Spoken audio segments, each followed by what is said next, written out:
네, 오늘 하나님의 말씀 함께 보겠습니다. 하나님의 말씀은 에베소서 1장 1절에서 2절까지 말씀입니다. 에베소서 1장 1절에서 2절까지 말씀, 우리 한 목소리로 함께 읽겠습니다. 시작. 하나님의 뜻으로 말미암아 그리스도 예수의 사도된 바울은 에베소에 있는 성도들과 그리스도 예수 안에 있는 신실한 자들에게 편지하노니, 하나님 우리 아버지와 주 예수 그리스도로부터 은혜와 평강이 너희에게 있을지어다. 아멘. 네, 우리 좌우 앞뒤로 함께 인사하겠습니다. 우리는 그리스도의 몸된 교회입니다. 그리스도께서 교회의 머리 되십니다. 아멘. 오늘부터 에베소서의 말씀을 함께 나누고자 합니다. 한 본문의 말씀을 가지고 쭉 설교해 나가는 것이 강의 설교라고 하고요. 주제 설교는 특정 주제를 가지고 하나님의 말씀을 선포하는 것이 주제 설교입니다. 지난 행복축제 때문에 제가 한 전도를 주제로 여러 번 설교를 했었습니다. 그것이 바로 주제 설교죠. 근데 강의 설교는 이 전도와 같이 주제를 가지고 설교하는 것보다 성경 한 권 한 권씩 풀어가면서 설교하는 방식이 강의 설교입니다. 우리가 살펴보게 될 에베소서는 사도 바울이 에베소라는 도시에 있는 이 교회를 향해서 쓴 말씀이죠. 글을 쓴다는 것은 글을 쓴 목적과 저자의 의도가 있다는 것을 나타냅니다. 어떤 사람도 책을 출판할 때 그 목적과 의도가 없이 책을 출판하지 않는다는 것입니다. 저자가 말하고 싶은 의도, 전달하고자 하는 내용이 그 책 안에는 반드시 들어 있습니다. 마찬가지로 사도 바울이 에베소서라는 말씀을 썼다는 것은 에베소 교회를 향해서 사도 바울이 하고 싶은 말씀과 메시지와 목적과 의도가 정확하게 있다는 것이죠. 그렇기 때문에 우리는 사도 바울이 교회를 향해 전하는 그 메시지를 정확하게 듣고 이해하기 위해서 이 한 권의 책을 쭉 이어나가는 강의 설교가 우리에게 유익하고 필요할 것이라고 봅니다. 에베소서는 단지 사도 바울이 에베소 교회를 향해 하는 말씀으로만 우리가 생각할 수가 없죠. 하나님께서 사도 바울을 통해서 현재 지금 오늘을 살아가는 우리에게도 말씀하고 있다라고 우리가 믿어야 합니다. 그래서 에베소서를 하나하나 연구해가며 하나님께서 에베소서를 통해서 우리에게 말씀하시고자 하는 그 메시지가 무엇인지 그 하나님의 음성을 여러분들이 듣게 되기를 축복합니다. 그랬을 때 우리는 하나님께서 에베소서를 통해서 우리에게 하시고자 하는 말씀을 이해하고요, 그리고 하나님의 뜻이 무엇인지를 이해하고 그리고 그 뜻대로 살아갈 수 있게 될 것입니다. 하나님의 말씀을 읽을 때 가장 중요하게 여겨야 하는 것이 무엇이냐면 각 성경에 나타난 하나님이 어떤 분이신지를 찾는 것이 굉장히 중요합니다. 이것은 성경마다 전혀 다른 하나님이 등장한다는 것을 말씀드리는 게 아니에요. 각 성경마다 하나님의 성품이나 인격 등을 나타낼 때 그 강조점이 다르다는 것이죠. 어떤 성경은 하나님의 사랑을 강조하는 반면 어떤 성경은 하나님의 거룩하심을 강조하고 있다는 것입니다. 우리가 함께 보게 될 에베소서는 이 영광과 충만이라는 단어가 자주 등장합니다. 우리는 에베소서를 통해서 하나님의 그 영광스러움과 충만하심을 보게 될 것이고요, 그 영광과 충만함이 우리 교회를 통해서 어떻게 드러나게 되는지를 우리가 함께 살펴볼 수 있을 것입니다. 여러분들이 에베소서 말씀을 통해서 그 하나님의 영광과 충만함을 더 자세히 알아가게 되시기를 예수님의 이름으로 축복합니다. 종교개혁가 마틴 루터는 갈라디아서를 가장 사랑했습니다. 행위로 구원받을 수 있다고 주장하는 이 카톨릭 교회와 대립하고 있었기 때문에 믿음을 통해 얻게 되는 의로움과 이 구원을 강력하게 주장하는 갈라디아서를 사랑했죠. 반면 장로교회 설립자이자 또 한 명의 종교개혁가였던 존 칼빈은 에베소서를 가장 사랑했습니다. 위대한 설교자 마틴 로이드 존스 목사님은 에베소서의 위대함과 아름다움으로 인해서 자신이 에베소서를 차분하게 소개할 수 없다라고 이렇게 이야기를 했습니다. 영국 성공회의 신부이자 웨스트민스터 학장을 지낸 아미티지 로빈스는 에베소서를 사도 바울 저술의 백미라고 이렇게 칭했고요, 세계적인 성서신학자 윌리엄 바클레이는 에베소서를 서신서의 여왕이라고 말했습니다. 프린스턴 대학의 학장을 지냈던 존 맥케이는 바울의 모든 저술 중 가장 위대하고 가장 성숙한, 우리 시대의 가장 적절한 서신이다라고 이렇게 이야기를 했습니다. 이렇듯 에베소서는 읽으면 읽을수록 아름다운 말씀이면서 심오하면서 하나님의 은혜를 충분히 경험할 수 있는 말씀이라고 할 수 있겠습니다. 여러 신학자들과 설교자들이 말했듯이 여러분들이 에베소서의 말씀을 기대하고 사모하는 마음으로 말씀을 읽어 나가실 때 그 하나님의 은혜를 충분하게 경험하게 될 것이라고 믿습니다. 먼저 여러분들에게 에베소서 본문의 말씀을 함께 나누기 전에 이 에베소라는 도시가 어떤 곳인지를 함께 나누고자 합니다. 에베소는 지금의 터키 지역으로요, 당시 소아시아라고 불리는 그 지역의 수도였습니다. 당시 로마 제국에서 에베소라는 도시보다 큰 도시는 단 2개의 도시밖에 없었는데 로마 제국의 수도였던 로마와 그리고 알렉산드리아, 이 2곳밖에 없었습니다. 그러니까 정치, 경제, 종교의 중심지가 바로 에베소라는 도시였다는 것이죠.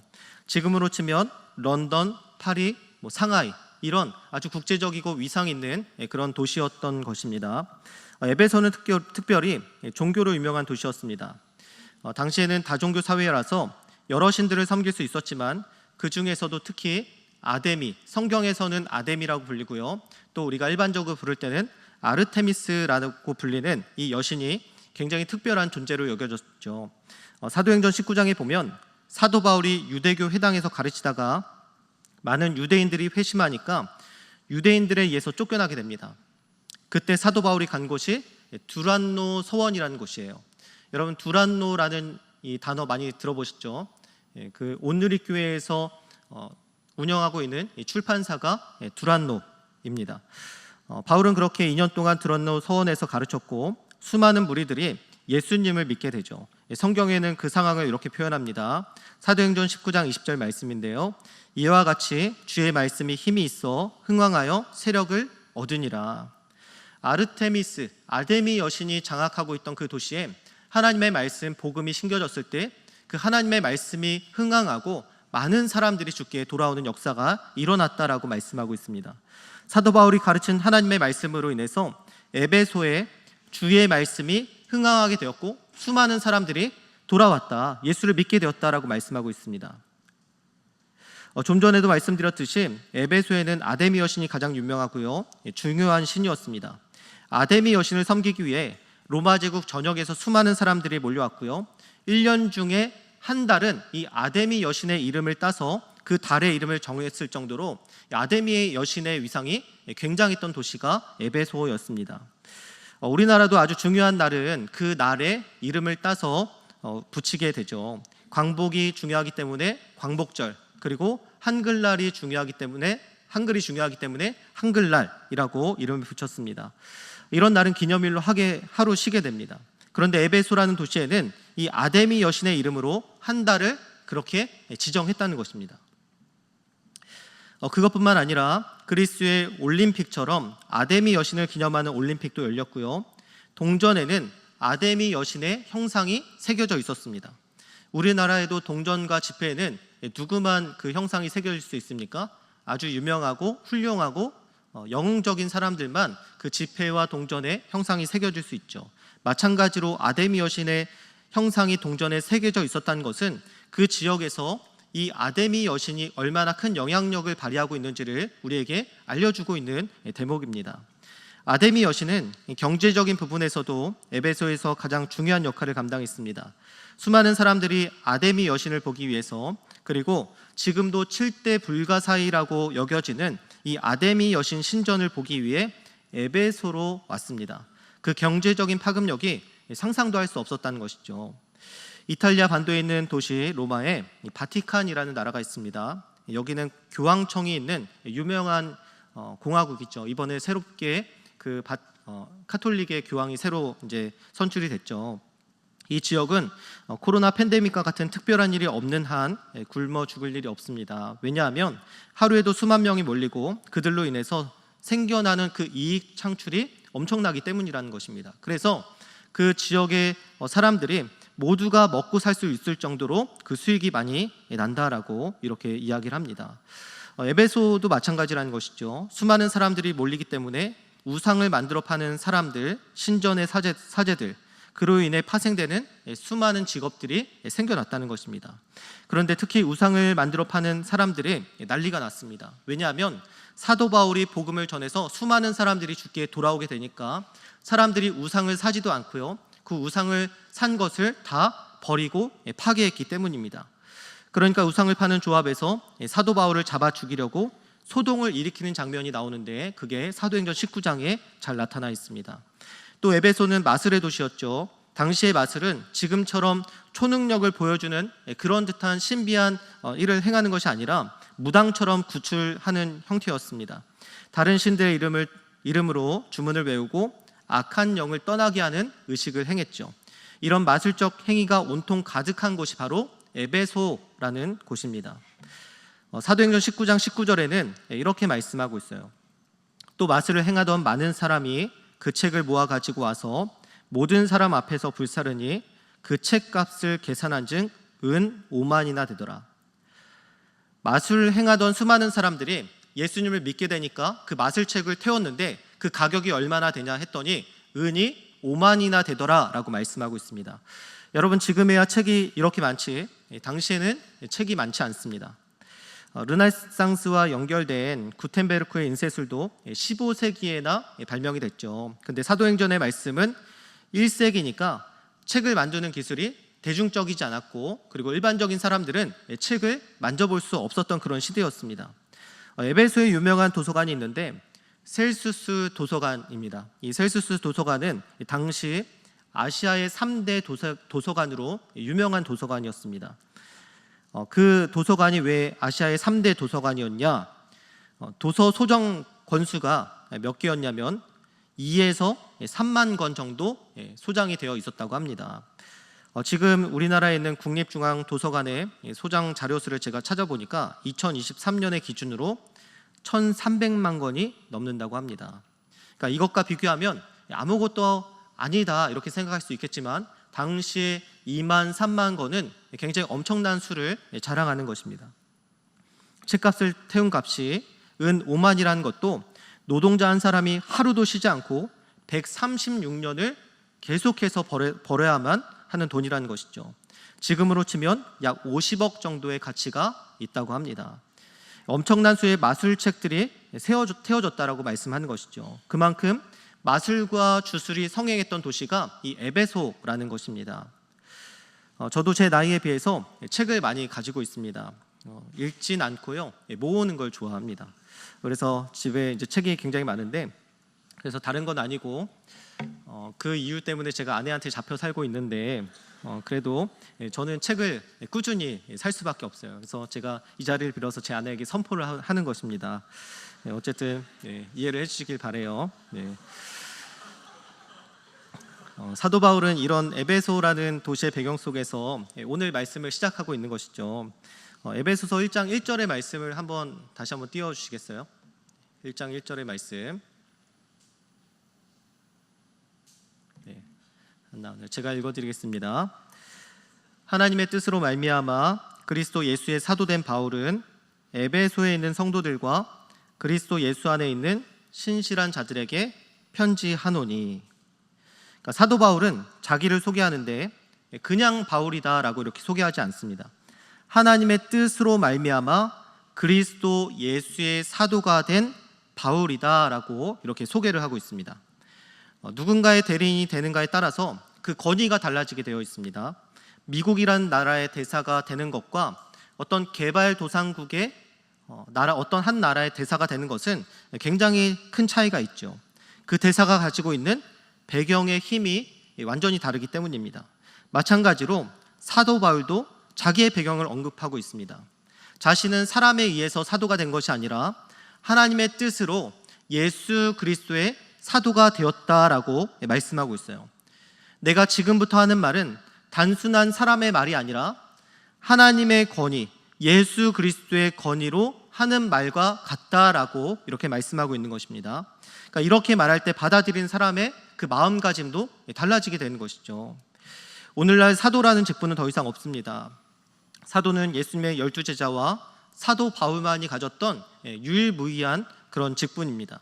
만약 자신을 사도라고 주장하는 사람이 있다면 우리는 반드시 경계해야 합니다. 그리고 더욱더 자신을 약속된 참 목자, 자신에게만 하나님의 영인 성령이 임했다라고 주장하는 이단 사이비의 교주들의 주장도 우리는 단호히 경계하고 거절해야 합니다. 사도라는 직분은 더 이상 없지만, 그러나 하나님의 뜻으로 교회 안에는 직분자들이 계속해서 세워져 나가고 있습니다. 교회 안에서 직분자로 세워지는 것은 어떤 사람에 의해서 세워지는 것이 아니죠. 물론 사람에 의해서 세워지는 것이 맞지만, 그럼에도 불구하고 우리는 그 사람이 하나님의 뜻과 계획 안에서 세워졌다라고 믿는 것입니다. 민수기 16장 1절과 2절에는 이런 말씀이 있습니다.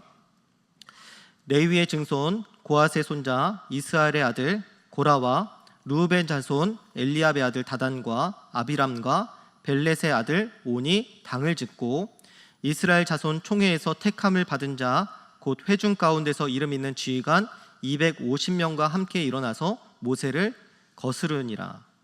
그러니까 레위 자손인 고라와 르우벤 자손인 다단과 아비람과 온이 당을 짓고 이스라엘 지휘관 250명을 포섭해서 누구를 거스렀냐면 모세와 아론을 거슬렀다라고 성경에서 말씀하고 있습니다. 그들이 뭐라고 말하냐면, 그들이 모여서 모세와 아론을 거슬러 그들에게 이르되 너희가 분수에 지나도다. 회중이 다 각각 거룩하고 여호와께서도 그들 중에 계시거늘 너희가 어찌하여 여호와의 총회 위에 스스로 높이느냐. 모두가 거룩하고 여호와께서 그들 중에 다 똑같이 계시는데 너희가 스스로 왜 잘난 체 하느냐라고 말씀하고 있는 거예요. 너희가 왜 우리 앞에서 지도자 노릇하고 있느냐. 자신들이 모세를 대신해서 리더의 역할을 하고 아론을 대신해서 제사장 노릇을 하겠다라는 것입니다. 아론은 대제사장으로 임명이 되었지만 그의 인간적인 모습을 봤을 때 대제사장이 될 만큼의 그런 성품과 인격과 또 그의 능력이 뒷받침된 사람이 아니었습니다. 왜냐하면 모세가 40일 동안 산에 올라가서 하나님과 대면하고 있을 때 어떤 일이 일어났습니까? 아론을 중심으로 인해서 이스라엘 백성이 금송아지를 만들어서 그 금송아지를, 우상을 섬기는 일이 있었습니다. 그리고 모세의 누이 미리암과 함께 모세에게 반기를 들었던 사람이 바로 이 아론이었던 것입니다. 그럼에도 불구하고 하나님께서는 그를 대제사장으로 세워주셨다는 거예요. 그가 그의 능력으로는 대제사장이 될 만한 사람이 아니었음에도 불구하고 하나님께서 그를 대제사장으로 세워주셨다는 것입니다. 세상에서는 그 자리에 합당한 능력을 가진 사람이 서게 되어 있습니다. 그리고 그 능력을 발휘하지 못할 때 내려오게 되죠. 우리가 교회 안에서 어떤 사람을 볼 때 그 자격을 의심할 때가 있습니다. 능력이 별론데, 나이가 너무 어린 것 같은데, 별로인 것 같은데, 이렇게 평가를 한다는 것이죠. 하지만 교회의 직분이라는 것은 그 사람의 탁월함이나 그 사람의 능력에 의해서만 주어지는 것이 아니라는 거예요. 우리는 하나님께서 그 사람을 세워주셨다는 것을 믿는다는 것입니다. 그 사람을 보는 것이 아니라 그 사람을 세워주신 하나님을 보는 것입니다. 그 건의 위에 각각 직분이 힘을 얻고 움직이게 되는 것이죠. 여러분들이 제 말에 순종해 주시고 제 말을 존중해 주시는 이유가 무엇입니까? 제가 여러분들보다 훨씬 훌륭하고 능력이 많아서 더 똑똑해서 여러분들이 순종해 주시고 또 존중해 주시는 건가요? 그렇지 않다는 것입니다. 하나님께서 목사로 저를 세우셨다는 것을 여러분들이 믿기 때문에 그렇게 해주시는 것이죠. 우리는 그 사람의 능력보다 그 이면에 계신 하나님, 그에게 마땅한 자격을 부여하신 하나님을 보고 그 사람을 인정하게 되는 것입니다. 마찬가지로 사도 바울은 자신이 사람에 의해서 세워졌다라고 말하지 않습니다. 사람의 능력이나 탁월함으로, 나의 어떤 지혜나 능력으로 내가 세워진 것이 아니다라고 말씀하고 있습니다. 오히려 그는 고린도전서 15장 9절에 이렇게 말씀합니다. 나는 사도 중에 가장 작은 자라. 사도들 중에서도 가장 작은 자가 나다라고 말씀하고 있는 거예요. 나는 하나님의 교회를 박해하였으므로 사도라 칭함받기를 감당하지 못할 자니라. 자신은 사도의 자격이 없는 사람이라는 것입니다. 하지만 하나님께서 자기를 부르셔서 자신을 사도로 세워주셨기 때문에 내가 사도로서 그 역할들을 감당할 수 있는 것이다 라고 말씀하고 있는 것입니다. 우리는 우리를 세워주신 그 자리에 맞게 하나님께서 필요한 지혜와 능력을 부어주신다는 것을 믿어야 합니다. 그럴 때 우리는 우리의 자리를 감당할 수 있게 된다는 것입니다. 우리가 오해할 수 있는 한 가지는 이 직분을 군대 계급과 직장에서의 직급으로 생각해서 더 높은 것으로 올라간다고 생각한다는 것이죠. 제가 최근에 믿지 않는 친구들과 만난 적이 있는데 그 친구들은 교회의 직분을 계급으로 이해하고 있었습니다. 성도에서 집사가 되고 집사에서 장로가 되고 그런 식으로 승진했네 이런 표현을 썼습니다. 직분은 그 역할의 차이가 있을 뿐입니다. 목사로서 해야 할 일이 있고요, 장로로서, 집사로서, 권사로서 해야 할 일이 있는 것이죠. 임원으로서, 총무로서, 리더로서 해야 할 일이 있는 것입니다. 서로를 존중하고 각자의 역할에 충실할 때 주님의 몸된 교회는 건강하게 세워지게 된다는 것입니다. 이것이 우리에게 직분을 주신 하나님의 뜻이라는 것이죠. 사도 바울은 사도로서 에베소에 있는 성도들과 예수 그리스도 안에 있는 신실한 자들에게 지금 편지를 하고 있습니다. 우리는 에베소에 살아가는 사람들이라는 것이죠. 지금의 말로 하면 우리는 이 세상에서 살아가는 사람들, 대한민국에서, 그 중에서도 서울에서 살아가는 사람들입니다. 또 우리는 어디에서 살아가는 사람들입니까? 1절 말씀에 보니까 그리스도 예수 안에서 살아가는 사람들입니다. 우리는 그리스도 예수 안에서 살아가는 사람들인가 동시에 에베소에서 살아가는 사람들, 이 세상에서 동시에 살아가는 사람들이라는 것입니다. 우리는 하나님이 허락하신 이 세상에서도 살아가야 되고 이 세상에 속해서 그리스도 안에서도 살아가야 하는 사람들이라는 것입니다. 여러분, 두 군데에 속해서 살아간다는 것은 결코 쉬운 일이 아니죠. 살아가는 가치와 생각과 틀이 완전히 다르기 때문입니다. 이해에 대한 충돌이 생길 수밖에 없습니다. 한 남자와 한 여자가 연애를 하고 결혼을 하게 될 때 서로 다툼이 생길 수밖에 없습니다. 제 경험담을 말씀드리는 거예요. 왜냐하면 자라온 환경이 완전히 다르기 때문이죠. 먹는 습관이 다르고요, 가족의 문화가 다르고요, 성향이 다르고 완전히 다 다릅니다. 저와 제 아내는 완전히 다릅니다.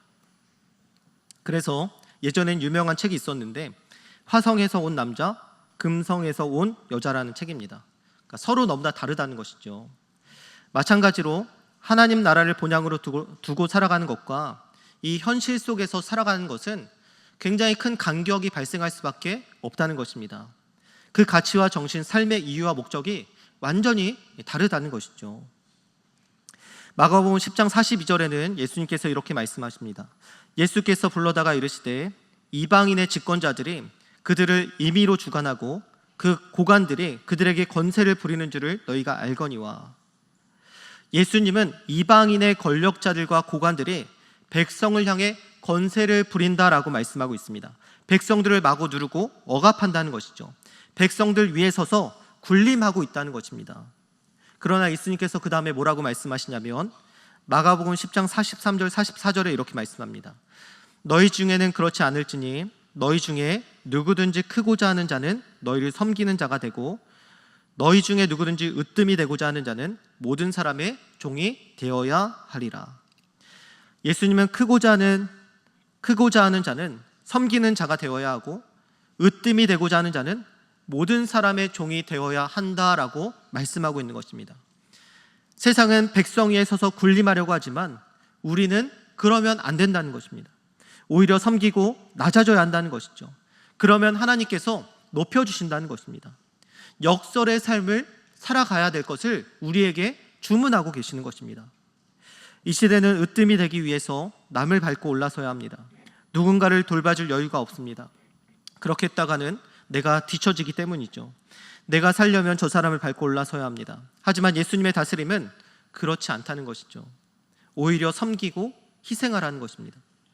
예수님은 자신이 오신 이유를 내가 섬기기 위해 왔다, 많은 사람들을 위해서 대신 죽기 위해 왔다라고 말씀하시고 계시는 것입니다. 네덜란드의 기독교인 여성 코리 텐붐은 2차 세계대전 당시 유대인들을 숨겨주다가 나치에게 체포됩니다. 강제 수용소에서 언니 베치를 잃고 극심한 고통을 겪은 뒤 전쟁이 끝난 후 한 설교 집회에서 자신을 고문했던 독일 경비병과 마주합니다. 그 경비병이 손을 내밀며 용서해달라고 했을 때 코리는 순간 망설였지만 기도하며 결국 그의 손을 잡고 용서합니다. 플로렌스 나이팅게일은 부유한 영국 귀족 가문의 딸이었지만 어느 날 하나님께 이렇게 기도했습니다. 주님, 제 삶을 당신의 손에 맡깁니다.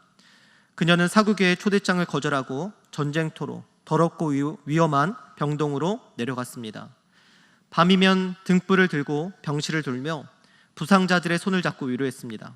병사들은 저 천사 누구인가 속삭이며 그녀를 등불을 든 천사라고 불렀습니다. 자신의 부, 안락함, 귀족으로서의 지위, 그 모든 것을 내려놓고 병든 자를 돌보는 헌신으로 나이팅게일은 현대 간호학의 기초를 세운 삶을 살았습니다. 19세기 영국, 런던의 뒷골목, 술에 취해 길거리에 쓰러진 남자, 배고파 쓰레기통을 뒤지는 아이들, 추위에 떨며 자는 여자들, 윌리엄 부스는 이 모습을 보고 가슴이 찢어지는 것 같았습니다. 주님, 이들을 그냥 두란 말이십니까? 라고 하나님께 기도했습니다. 그는 부와 명예를 내려놓고 구세군을 세워 술 중독자에게 복음을 전하고 옷이 없는 이들에게 옷을 나눠주고 따뜻한 빵 한 조각이라도 함께 나누며 평생을 바쳤습니다. 그의 마지막 유언은 단 한마디였습니다. 다른 사람들, for others, 내 자신이 아니라 다른 사람들을 위해 사는 것, 그 삶이 예수님을 따르는 길이라는 것을 그는 몸소 보여주었습니다. 어떤 사람들은 술에 취해 길거리에 쓰러진 남자, 배고파 쓰레기통을 뒤지는 아이들, 추위에 떨며 자는 여자들을 보면서 이렇게 말할 것입니다. 하나님, 하나님이 계시다면 어떻게 이 세상이 이렇게 불의할 수 있습니까? 하나님이 계시다면 어떻게 이 세상이 이렇게 망가질 수 있겠습니까? 라고 부를 수도 있을 것입니다. 그러나 하나님께서는 그 일을 위해서 우리를 부르신 것입니다. 그들과 함께 하라고, 이 찢어지고 끼어진 세상에서 그들을 보듬으라고, 어두운 세상을 밝히라고, 썩어져 가는 세상을 치유하라고 우리를 빛과 소금으로 부르신 것입니다. 교회에 와서 가장 훌륭하다고 생각하는 사역이 무엇이냐라고 저에게 묻는다면, 이제 2달 정도밖에 되지 않았지만 제가 생각할 때 많은 훌륭한 사역들이 있고 교회 모든 면이 다 좋지만 그 중에서도 베데스다 부의 사역이 참으로 훌륭하다라고 느꼈습니다. 제가 아직 정확하게 자세히 잘 알지 못하지만 200명의 장애인들과 함께하는 교회, 그들을 섬기고 돌보는 교회, 얼마나 하나님께서 기뻐하실지 짐작이 가지 않습니다. 마침 5월 마지막 주 5월 25일에 베데스다부와의 연합 예배가 예정되어 있습니다. 그날의 예배가 어떤 예배보다 큰 감동이 될 것이라고, 큰 감동의 예배가 될 것이라고 저는 믿습니다. 우리의 어떤 사람은 같은 것을 보고 윌리엄 부스처럼 주님, 제가 여기 있습니다. 주님, 저를 사용해 주십시오. 주님, 제가 그 자리에 찾아가겠습니다 라고 말하는 사람들이 있을 것입니다. 그러나 반대로 하나님, 어찌 그럴 수 있습니까? 멀리 서서 그것을 지켜보며 한탄만 하는 사람들도 분명히 있을 것입니다. 우리 작은 예수 청년부는 예수님과 같이 작고 소외된 자들과 함께하는 그런 청년부가 되기를 소망합니다. 이 에베소와 같은 세상에서 빛과 소금의 역할을 감당하는 여러분들이 되시기를 예수님의 이름으로 축복합니다. 에이미 카마이클은 아일랜드 출신의 선교사로 인도의 성전 매춘으로 팔려가는 어린 소녀들을 구출하는 사역을 했습니다. 가난한 부모들은 돈을 받고 딸들을 성전에 넘겼고 소녀들은 너무 어려서 자신이 어떤 운명에 놓였는지도 몰랐습니다. 에이미는 목숨을 걸고 아이들을 빼내어 자신의 집에서 키우기 시작했습니다. 결혼, 편안한 삶, 가족을 모두 포기하고 무려 55년간 한 번도 고향으로 돌아가지 않은 채 오직 하나님이 그에게 주신 딸들을 위해 살았습니다. 그녀가 키운 아이들은 이제 수천 명의 자손을 남겼고 그 사랑의 씨앗은 지금도 인도 땅에서 자라고 있습니다. 여러분, 이러한 일들이 예수 그리스도 안에서 살아가는 사람들의 삶이라는 것이죠. 이 에베소에서 이 악한 영이 지배하고 어둠의 세력이 장악하고 있는 그 에베소에서 그리스도인들의 살아가는 모습이 이런 모습이라는 것입니다. 에베소에서 살아가지만 성도로 살아가는 사람들, 거룩한 삶을 사는 사람들의 모습이 이런 모습이라는 것이죠. 우리는 이렇게 대단한 일들을 할 수 없을지 모릅니다. 이렇게 엄청난 일들을 봤을 때 그것이 나와 무슨 상관인가, 내가 과연 이것을 할 수 있을까라는 그런 생각을 할 수 있을지도 모르겠습니다. 하지만 우리는 에베소에 살아가는 동시에 성도로서 그리스도 예수 안에서 살아가고 있다는 사실을 우리는 날마다 기억해야 합니다. 여러분, 성도가 무슨 뜻입니까? 거룩한 무리라는 뜻입니다. 이 세상과는 다른 구별된 모습으로 살아가는 사람들이 바로 우리라는 것입니다. 성도는 어떤 특별한 사람이 아니라는 거예요.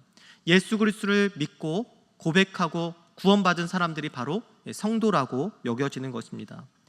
이 세상에 속한 사람인지 그리스도 예수 안에 속한 사람인지 성도인지 자연인지 구분할 수 없을 정도로 살아가는 사람들이 아니라 구별된 사람들, 거룩한 자들로 하나님의 백성으로 살아가야 된다는 것이 바로 우리라는 것입니다.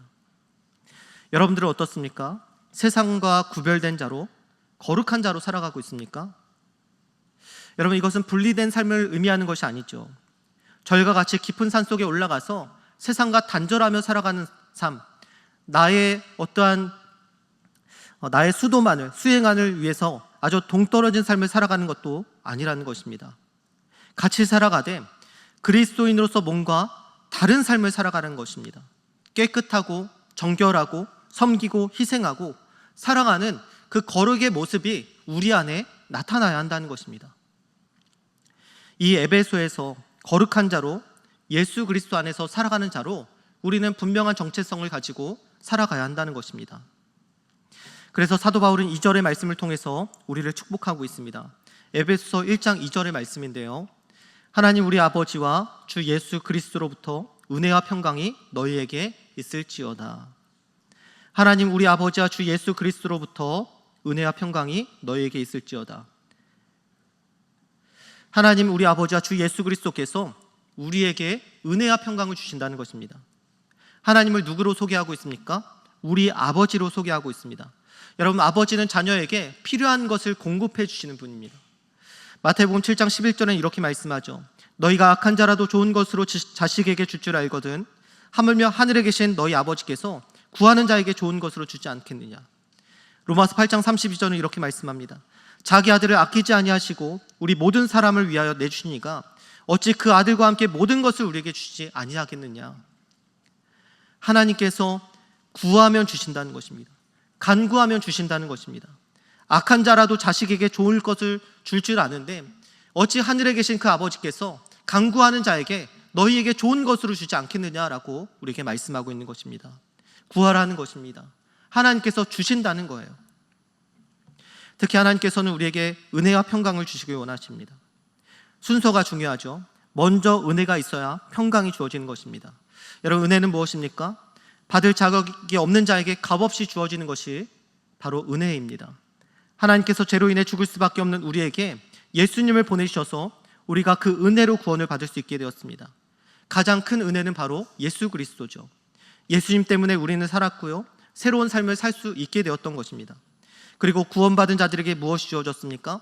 평강이 주어졌습니다. 두려움에 떨고 있는 우리에게, 절망하고 낙심하는 우리에게 세상이 줄 수 없는 그 평강이 우리에게 주어졌다는 것입니다. 예수 믿기 전에 흔들렸던 우리의 삶이 예수 그리스도를 믿음으로 어떠한 상황에서도 흔들리지 않는 것, 잔잔함을 유지하는 것, 주님께서 나와 함께 하심으로 안심이 되는 것, 이 평강이 우리에게 주어졌다는 것입니다. 예수님께서 십자가에 죽으시고 자신들도 그렇게 될까봐 두려워 떨며 숨어있던 제자들에게 예수님께서 부활하시고 나타나셔서 처음 하신 말씀은 왜 나를 버렸느냐? 왜 나를 부인했느냐? 왜 나를 배신했느냐? 왜 두려워하고 숨어있느냐라는 그런 책망의 말씀이 아니었다는 것이죠. 예수님께서 그들에게 하신 말씀은 너희에게 평강이 있을지어다. 너희에게 평강이 있을지어다. 너희에게 평강이 있을지어다 라고 말씀하셨습니다. 아버지께서 나를 보내신 것 같이 나도 너희를 보내노라 라고 말씀하십니다. 예수님은 제자들에게 나타나셔서 평강을 주셨습니다. 두렵고 떨리는 그들의 마음 가운데 평강을 주셔서 그 마음을 잠재워 주셨습니다. 그런 후에야 그들을 세상에 보내셨죠. 제자들은 그리스도의 평강을 통해 두려운 마음을 이겨내고 떨쳐내고 예수 그리스도를 전하는 증인으로 그 전도자로서의 사명을 감당하며 살아갈 수 있었습니다. 우리가 이 세상에 살아갈 때 필요한 것이 많죠. 자격증도 필요하고요, 학비도 필요하고요, 집도 필요하고, 차도 필요하고, 먹을 것도 필요하고, 이것저것 쓸 것이 굉장히 많이 있습니다. 하지만 성도에게 있어서, 거룩한 무리인 우리에게 있어서 가장 필요한 것은 바로 은혜와 평강, 하나님 아버지로부터, 주 예수 그리스도로부터 오는 그 은혜와 평강인 줄 여러분들이 믿으시길 바랍니다. 하나님 아버지와 주 예수 그리스도로부터 주어지는 은혜와 평강이 이 에베소와 같은 세상에서 성도로서 살아가는 힘과 능력과 원천이 됨을 여러분들이 믿으시길 바랍니다. 에베소에는 수많은 우상들이 존재했었고 아데미 여신이 장악한 도시였습니다. 황제 숭배가 있었고 마술이 성행했던 도시였습니다. 당연히 음란하고 온갖 제약이 가득한 도시였습니다. 우리가 사는 이 세상도 만몬의 신, 돈의 신이 지배하는 세상이 되어버렸습니다. 세상은 계속해서 우리에게 좋은 차, 좋은 집에서 살지 않으면 너희는 패배한 인생이다, 저주받은 인생이다 라고 우리에게 속삭이고 있습니다. 그리고 20대, 30대가 얼마나 음란한 세대입니까? 더 이상 결혼 전의 동거가 이상하지 않은 그런 세대가 되어버렸습니다. 이러한 세상에서 우리는 어떻게 성도로 살아갈 수 있겠습니까? 우리의 힘과 능력으로는 살아갈 수 없다는 것입니다. 그래서 사도 바울은 우리에게 말씀하고 축복하고 있는 것입니다. 하나님 우리 아버지와 주 예수 그리스도로부터 은혜와 평강이 너희에게 있을지어다. 너희에게 있을지어다. 우리 아버지 되신 하나님께서, 우리의 주인 되신 예수 그리스도께서 이 세상에서 살아갈 수 있도록 우리에게 은혜와 평강을 주신다는 것입니다. 그리고 그것을 넘어 하나님의 은혜를 전하는 자로, 예수 그리스도의 평화를 전하는 자로 살아갈 수 있게 하신다는 것입니다. 사랑하는 여러분, 에베소에서 살아가는 원동력은 우리의 힘에 있지 않습니다. 우리가 에베소와 같은 이 세상에서 성도로 또 신실한 자로 살아갈 수 있는 이유는 우리에게 주신 은혜와 평강 때문입니다. 여러분, 다른 것을 의지하여 이 세상을 살아가려고 하지 마시기 바랍니다. 그 은혜와 평강이 우리를 이 세상에서 성도요, 신실한 자로 살아가게 할 것입니다. 그러므로 오늘 우리가 구해야 할 것은 바로 아버지 하나님과 주 예수 그리스도로부터 오는 은혜와 평강인 줄 믿습니다. 여러분, 다른 것보다 이 두 가지를 더욱 구하시기 바랍니다. 우리는 이것으로도 충분하고 만족할 수 있습니다. 다른 것으로 여러분들을 채우려고 하지 마십시오. 하나님의 은혜와 예수 그리스도의 그 평강이 우리를 만족시킬 수 있습니다. 오늘 아버지 하나님과 주 예수 그리스도로부터 주어지는 은혜와 평강을 구하는 여러분들에게 하나님의 놀라운 능력과 하나님의 위로하심과 평강이 여러분들 삶 속에 자리 잡게 되기를 축복합니다. 여러분들을 통해 많은 사람들이 하나님과의 관계가 회복되고, 자기 자신과의 관계가 회복되고, 이웃과의 관계가 회복되고, 세상과의 관계가 회복되는 놀라운 은혜가 여러분들을 통해서 주어지게 되기를 예수님의 이름으로 축복합니다.